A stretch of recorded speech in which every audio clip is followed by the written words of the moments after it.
Bonjour, vous êtes de plus en plus nombreux à vous demander ce que sont la finance durable et l'investissement socialement responsable. La finance durable désigne l'ensemble des pratiques qui utilisent des critères extra-financiers. Et par extra-financier, on entend des thématiques comme le changement climatique, l'égalité homme-femme ou la satisfaction des employés. Ces critères sont souvent regroupés sous le sigle ESG qui signifie environnement, social et gouvernance. Au sein de la finance durable, l'ISR ou investissement socialement responsable, c'est l'utilisation de ces critères ESG au sein d'une stratégie d'investissement en plus des données financières.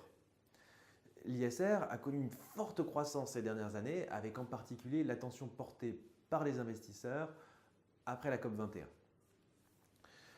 Longtemps, on a considéré que ces sujets, la finance durable et l'ISR, étaient simplement des outils marketing. Aujourd'hui, c'est devenu un enjeu majeur pour les institutions financières. 1 dollar sur 4 aux États-Unis est investi selon des préceptes ESG et certains grands acteurs français ont même décidé d'intégrer 100% de leur gamme de fonds dans l'ISR. Dans cette série de vidéos, je vais essayer de vous expliquer pourquoi les investisseurs suivent de près ces sujets, quelles stratégies d'investissement ils ont mis en place et les enjeux et défis pour la place financière.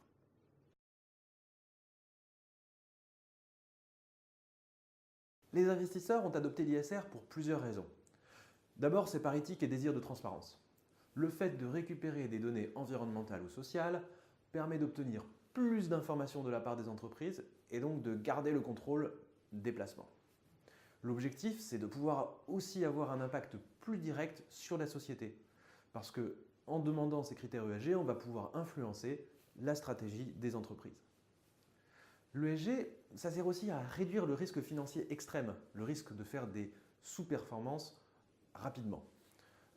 Pourquoi? Parce que l'ESG permet d'éviter des entreprises pouvant subir de lourdes pertes de capitalisation, comme le cas Volkswagen par exemple, qui est un petit peu emblématique, puisque Volkswagen, à cause de problèmes de gouvernance, avait réussi à truquer des normes environnementales. Enfin, le dernier objectif, c'est de maximiser la performance financière sur le long terme.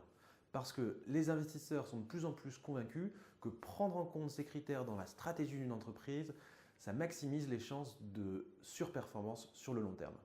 Et ça, il y a un grand nombre d'études qui viennent le confirmer. Les deux dernières raisons, ça c'est très intéressant de le noter, elles sont financières. Le fait que les investisseurs utilisent l'ESG pour minimiser le risque ou maximiser leur performance fait passer la finance durable du domaine de l'extra-financier au financier. Et ça, c'est une véritable transformation des pratiques d'investissement.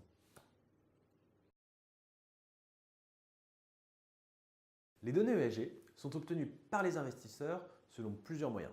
Le premier, c'est des agences de notation spécialisées. Le deuxième, c'est des sources d'informations publiques.